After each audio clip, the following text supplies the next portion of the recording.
Every month, gameranx puts together a bunch of games you need to check out on mobile. Hi folks, it's Falcon, and today on gameranx, the 10 best new iOS and Android games of July 2018. A quick disclaimer for you, these are paid games. We also do a free games list. You'll want to check that out in a couple days when we put that out as well. Number 10 is Trism II, a game that seems like it might be a typical match 3, but there's some things that are different. First off, the grid is triangular rather than squares, and this actually does a lot to mix it up in my opinion. Trism II improves upon the original by adding more different shapes for different levels. The container that the level exists in is different, and there's also sort of a hub world that seems really hokey to explain, but it actually isn't annoying or unenjoyable even. Trism II is a worthy sequel. It's a fun game, and it certainly brings me back. Trism on the original iPhone was one of the first iPhone games, and it did a lot to mainstream the mobile platform as a game platform, so it's worth at least checking it out. I think it's pretty cool, I enjoy it, and it's out on iOS right now for a price of $2.99.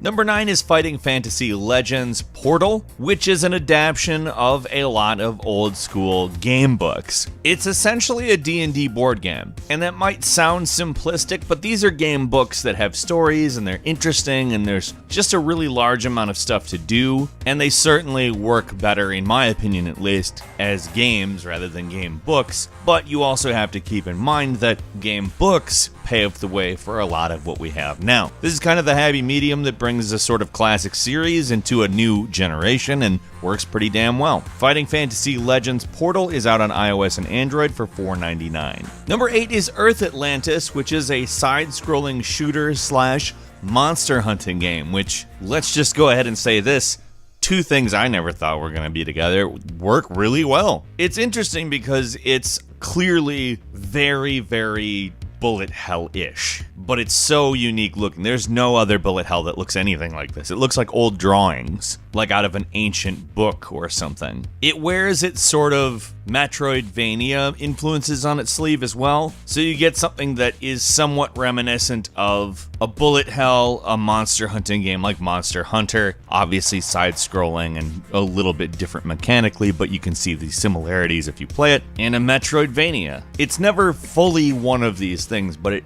definitely comes together really well. Earth Atlantis is on iOS and Android. It's also on a number of other consoles, but on mobile it's $4.99. Definitely check it out. Number 7 is Rogue Assassin. It is basically a 2D stealth game, and in every way it works out really well. Now, it's not a game that's going to wow you in graphics. You're literally a disembodied head, but from the top-down perspective it works, and the controls are intuitive and fun to use. You have a variety of weapons, from darts to other less obvious ones, but essentially it's a stealth game. The goal is to be stealthy, of course, and it succeeds at it, although some players might think that it is a little bit more retro than it needs to be. However, I enjoyed it. Rogue Assassin is out right now for iOS. It's $2.99. Give it a shot. Number 6 is Holddown, which is a brick-breaking app. You aim the direction you're sending a large number of, I guess, little wormy things. I don't know what they are, but I don't care because it's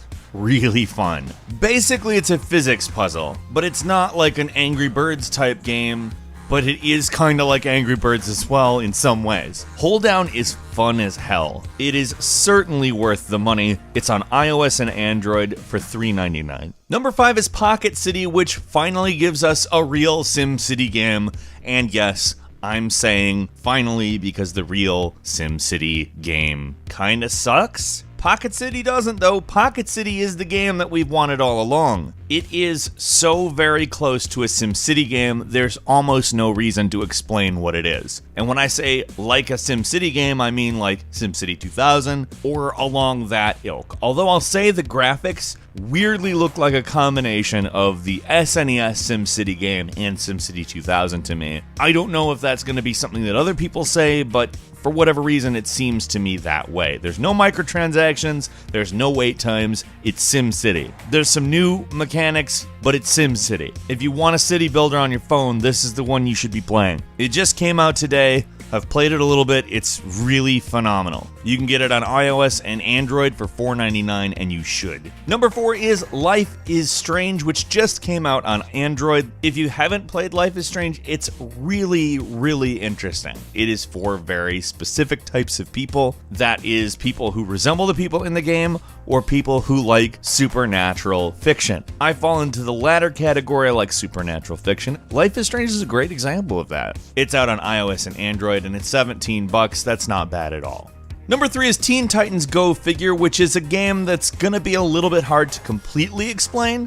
Basically, it's a collectible action figure game where you have battles between figures that you've gotten, and if you ever played Teeny Titans, it's very similar to that, albeit quite a bit better. And on top of that, it's got a great sense of humor, great graphics. Teen Titans Go Figure is out on iOS and Android for $3.99. Number 2 is Battleheart 2, the hack and slash line drawing wave battler, which now adds something that's really good to the mix, and that is 4-player co-op. Now, it's not a lot different than the original Battleheart, which is not a new game by any means. The original was released in 2011, but this really takes it to a more modern level. First off, it doesn't look like an old game anymore. That's a definite plus. And honestly, the mechanics just are great. They allowed the mechanics to shine. Battleheart 2 is out on iOS and Android for $3.99. It is a hell of a fun time, especially if you enjoyed the original. And finally, number 1 is Motorsport Manager Mobile 3. It's a game that really makes a lot of use of the fact that you aren't actually having to control the races and gives you detail in ways that you didn't know you really wanted. The races play out in a manner that's actually interesting and exciting, which is great because, frankly, the payoff for managing your racing team well should be a killer race. It's a good game. It's a